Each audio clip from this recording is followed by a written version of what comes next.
We're sitting in front of McChrystal's Quarry here in Mollislin. This is a quarry that has been served a stop notice.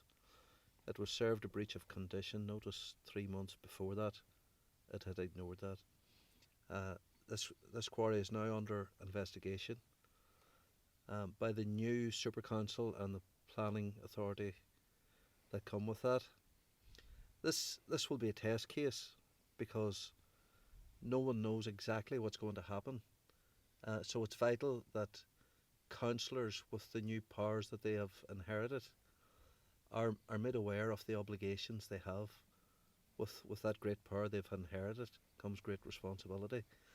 So I would really like this to be a test case so that the community can know what to expect from our councillors, and as well as that our councillors can send out a very positive signal that they're not going to stand for unauthorised activity.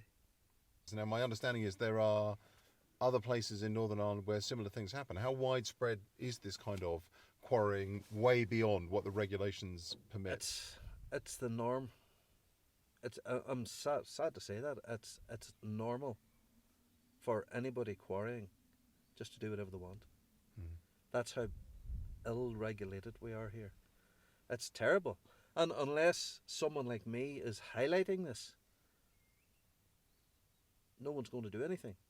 You know, if I hadn't have done anything, or my neighbours, if we hadn't have brought this to the attention of the Minister, of the planning authorities, that guy would still be going ahead. So there are other quarries around here in the near area here who are just continuing because people are afraid. There's a culture of fear that comes with that type of development.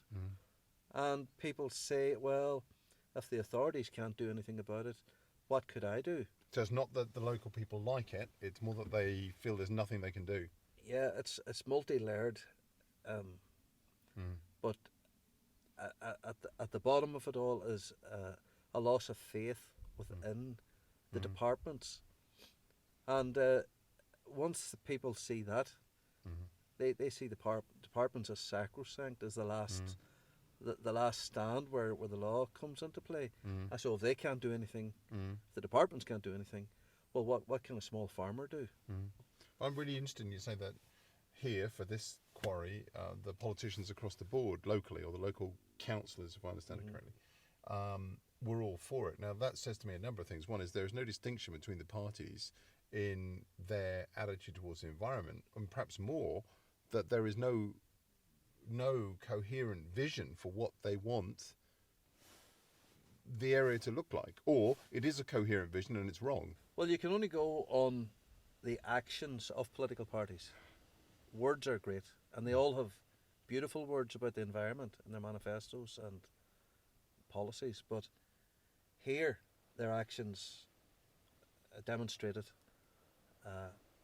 complete disdain for a vision for what this area will look like or should look like.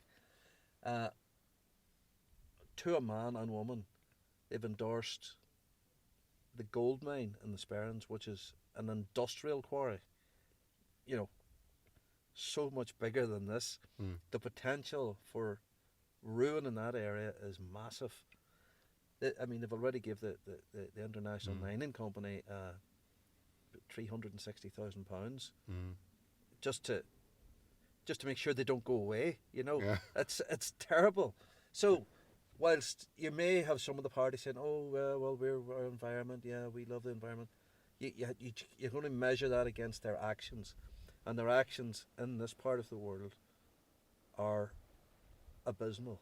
And the irony of them inheriting their new powers, their new responsibilities, is that they're going to have to take on board the obligations that come with such powers, because the potential for fines from Europe under the European directives, without exaggeration, are hundreds of millions, and that could bankrupt the new Super Council. So European legislation in this case, could be incredibly helpful for ensuring the implementation of good environmental standards.